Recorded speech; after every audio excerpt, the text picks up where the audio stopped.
Demoiselles, le club des entreprises du pays Rochefortais. Je vous le disais tout à l'heure, on va parler assurance ce matin avec Claude Suin, agent à Rochefort, agent AXA. On le retrouve tout de suite sur la radio d'ici. Bonjour Claude. Oui, bonjour Pascal. Merci d'être avec nous. Vous faites partie du club des entreprises du pays Rochefortais. Alors, une alliance avec Émilie Brunet il y a quelques années. Pourquoi une telle alliance pour AXA ? C'est important puisqu'il y a beaucoup de produits divers en assurance et c'est bien d'être deux.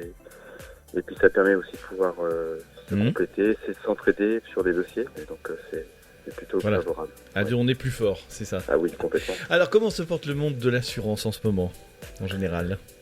Écoutez, ça va.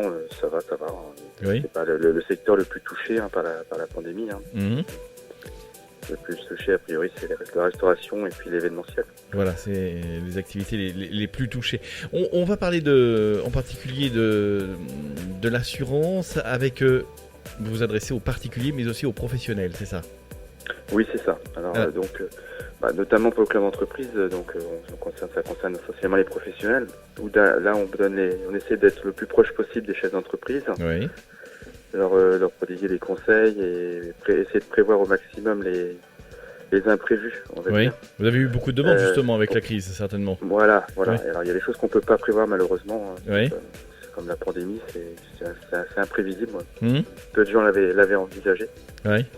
Par contre, si le chef d'entreprise avait pris une prévoyance et qu'il est tombé malade avec le Covid, il aurait pu avoir une indemnité, une compensation de revenus du fait du temps de sa maladie. Voilà. Donc c'est quand même des choses qui aident. Il y a aussi la téléconsultation médicale et les contrats santé AXA, où ça évite d'aller aux urgences pour être confronté à la maladie et pouvoir consulter un médecin en ligne. Donc ça se fait beaucoup en ce moment en ligne. Alors l'assurance c'est pour les personnes, mais c'est aussi pour les biens. Et voilà. Alors après ça c'est la deuxième volée, donc c'est les biens, c'est pour protéger contre le vol, l'incendie. Ça sont les deux plus gros risques. Après il y a les dégâts des eaux et le dommage électrique. C'est assez classique comme une maison d'habitation, mais pour les professionnels. Ouais. Le monde de l'assurance est un peu diversifié, enfin même beaucoup on va dire, puisqu'il y a aussi l'assurance emprunteur, la retraite, l'assurance vie. C'est ça, donc la retraite et l'assurance vie, c'est un produit d'assurance au départ. Oui. Donc pour protéger les revenus des épargnants. Oui. Et développer leur capital. Et puis il y a aussi les assurances emprunteurs. Donc ça c'est assez nouveau puisque la législation a changé là-dessus il y a quelques années seulement. Et donc habituellement c'était uniquement distribué par les banques et aujourd'hui les assureurs ou d'autres peuvent développer des assurances emprunteurs et faire des économies. Voilà. On sait qu'il y a beaucoup de concurrence dans le monde de l'assurance. Comme n'importe quel secteur économique, je crois que il y a beaucoup de concurrence un petit peu partout, c'est normal, c'est ce qui permet aussi d'avancer, d'évoluer. Comment aujourd'hui on récupère de nouveaux adhérents, on va dire, de nouveaux assurés ? Alors par les réseaux, notamment comme le club d'entreprise ou autres réseaux, et aussi par le digital maintenant, directement par Internet. C'est un système qui fonctionne. Sur Internet qui sont redirigées vers les agences. Oui. On parle. Est-ce qu'aujourd'hui la loi permet aux gens de changer d'assurance comme ils le souhaitent ? Est-ce que pour vous c'est une chose facile ou alors désagréable, on va dire ? Alors ça fait plus de gestion. Parce qu'il y a plus de mouvements de contrats. Mais au final, plus on est dynamique, plus c'est intéressant puisque plus on peut se développer rapidement. Oui. Donc actuellement, ça évolue pratiquement tout ce qui est voiture, habitation. Ça peut être résiliation à partir de plus d'un an de contrat, c'est sous un mois.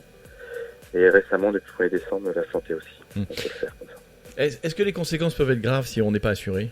Je veux dire, par exemple, une voiture, parce qu'on sait qu'il y a beaucoup de gens qui roulent sans assurance. Alors ce qu'il faut savoir, c'est que dans la voiture, il n'y a que la responsabilité civile qui est obligatoire. Oui. Après, le reste, le dommage, l'incendie, le vol de votre voiture, ce sont des options, c'est pas obligatoire. Oui. Maintenant, c'est un capital. Alors, si vous mettez, 10, 15 000 euros, 30 000 euros, je ne sais pas, sur votre voiture, ça dépend du budget de chacun. Oui.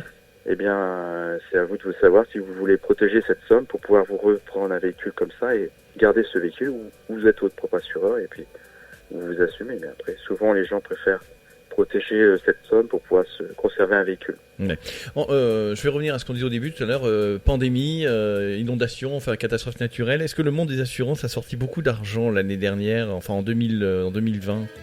On est un peu... Alors moi j'ai pas les statistiques Ouais. exactes, des chiffres, je pense qu'il faut regarder ça au niveau macroéconomie. Moi je m'occupe vraiment surtout du local. Ouais. Moi je sais pas, moi au niveau sinistre c'était équivalent l'an passé par rapport Ouais. à 2019. Mhm. Oui, parce qu'on le disait aussi, on a entendu dire il y a eu moins d'accidents parce qu'avec la pandémie on est resté chez nous, personne et les assurances augmentent. c'est vrai, Vous avez- c'est vrai, c'est ce qu'on a entendu beaucoup, ça a été relayé beaucoup dans la presse. Ouais. Et il est vrai que les 2 premiers mois du confinement, les sinistres ont nettement diminué. Ouais. Mais malheureusement, les gens se sont bien rattrapés, si on peut dire. Oui, voilà. Donc pour vous, Et donc, au final, je parle au niveau local, au niveau Ouais. national, je peux pas m'engager, je connais pas les chiffres. Au niveau de notre agence, on est terminé pratiquement pareil. d'accord. Donc ça veut dire que confinement ou pas, il y a eu autant d'accidents. On Donc, dirait qu'il y a eu beaucoup de déconcentration pour des gens ou Ouais. de Effectivement. relâchement des gens sur la route. Et voilà. Et voilà, ça a permis quelques accidents. Et voilà. On va parler d'une offre. Allez, on va faire un petit coup de pub avec. Vous en avez une en ce moment pour attirer peut-être de nouveaux adhérents, de nouveaux clients. C'est ça, on a une publicité donc c'est tous les nouveaux contrats. J'ai Ouais. souscrit chez AXA. On peut sous condition, on peut avoir 4 contrats remboursés. Ouais. 4 mois remboursés sur le contrat le plus cher. Bah voilà, bonne nouvelle pour 2021. Donc on peut c'est toujours intéressant de reprendre un petit peu d'argent Voilà. sur ce. Et en santé, pour les professionnels de l'entreprise, on est à moins 20%. Voilà. En ce moment aussi. Bon bah alors il faut se renseigner. Le club des entreprises pour vous c'est important, des contacts, des liens. Ah oui, c'est très très important. Je dirais que c'est vital. Ouais. C'est un espace pour échanger, pour que tous les acteurs économiques se connaissent, agissent et interagissent ensemble et sur le territoire. Et je pense que c'est indispensable. Surtout dans des temps un peu chahutés comme ça, Ouais. ça montre encore plus la nécessité de s'entraider, de s'écouter Voilà. et de partager. Les expériences, c'est important. Ne pas être seul. Le temps nous presse, dommage. Merci Claude pour ces quelques mots ce matin. Et puis Merci beaucoup Pascal, merci pour le temps d'antenne. et bonne chance à l'assurance. Merci. Au revoir. Merci, à bientôt. Au revoir. Le club des entreprises. Demoiselles, le club des entreprises. Du pays Rochefortais.